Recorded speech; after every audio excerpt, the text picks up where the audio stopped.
Here we are. It's Thursday. You made it through Monday, Tuesday, Wednesday.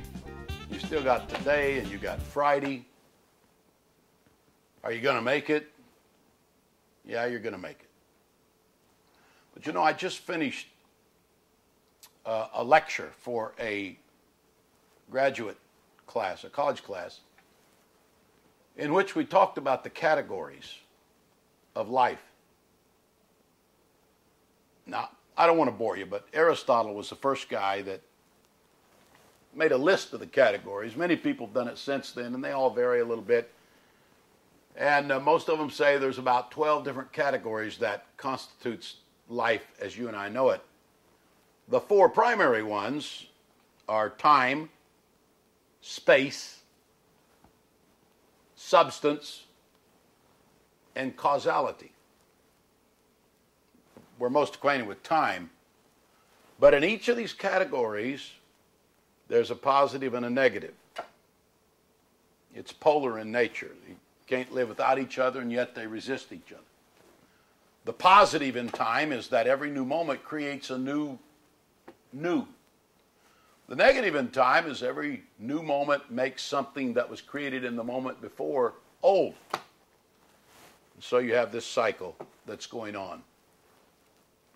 And time creates anxiety in you and I because it's moving towards old age, decay. Let's see, what's a better word for that? Entropy. It's moving towards rot.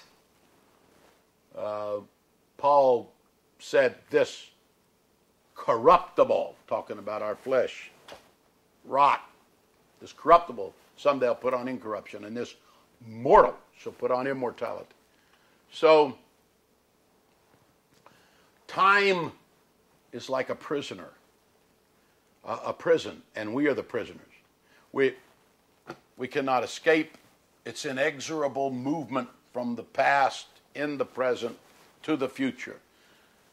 It's a moving boundary line from the past to the future. You and I are caught in it. Some of you can't listen very long right now to what I'm saying because time is demanding that you be at work a certain time, be at appointments, help your kids get ready for school, whatever. Because time has a way of imprisoning us until we say, I wish I had a vacation. Any of you ever feel that way? I know you must, unless you're somebody that stays perpetually on vacation. Space. I'm limited. I'm constrained to this 12-inch square spot that I'm standing on, and I can move, but I'm still constrained to my space. And it's limiting. Categories, limit. Categories, boundary. And you and I are boundaried by these things. Substance. I am what I am. I can't walk through that wall right there because of my substance limits me. And yet I have fear because I could lose my substance. And I have fear because I could lose my space. I have fear because for me time could be no more. And then causality means that I'm dependent. I'm caused. Anything in our world is caused. It has a creator. It has something that's caused. It's not independent. It's dependent. So these are the categories that you and I are constrained by. And they can get mighty heavy. Going to work every day, putting up with the same challenges and problems. The routinization of life. Oh, it can get us. Some of you know exactly what I'm talking about. A harried mom that says, man, is there any place I can just stop and get my breath? All of this is the stuff of living a finite existence. Is there any escape from that? There is. This is the good news. Prayer transcends the categories. Prayer transcends time. You may be blessed today because Grandma prayed 50 years ago. And those prayers live on. Prayer can transcend you out of... This is why every morning your prayer time is the most important time you have. Because it transcends the problems. It transcends the challenges.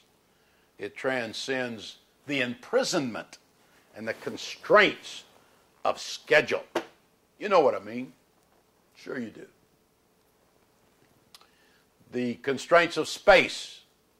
I've got all of these pressures around me. If I could just escape. And so the seduction of the devil is, escape is doing something bizarre to get out of my responsibilities, or the ultimate bizarre is people who take their own lives. But that is not an escape. But there is an escape through prayer and praise and worship and putting on your garment of praise and loving God, getting out of the present. And if you're a leader and your business is at dead end, or you're a pastor and your church looks like it's at a dead end, or you're in a building program and you can never get it finished, it seems like, the way to escape the categories of finitude, time, space, substance, causality is with vision. Because if you have a vision for what you want to accomplish that's bigger than the little problems you face today, that's bigger than the present constraints that you're in, that looks like there's no way out, let your vision carry you. And if you don't have a vision, get a vision. Let God give you a vision. Revelation transcends the categories of time and space, matter, substance, causality, and all the others. That's why when we're living for God, this is no small thing. It's real.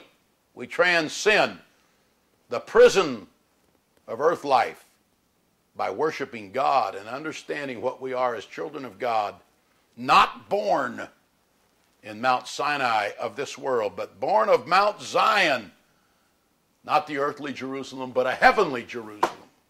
That's a great promise. Take it with you today on Thursday. It'll even be good for Friday. Bless you.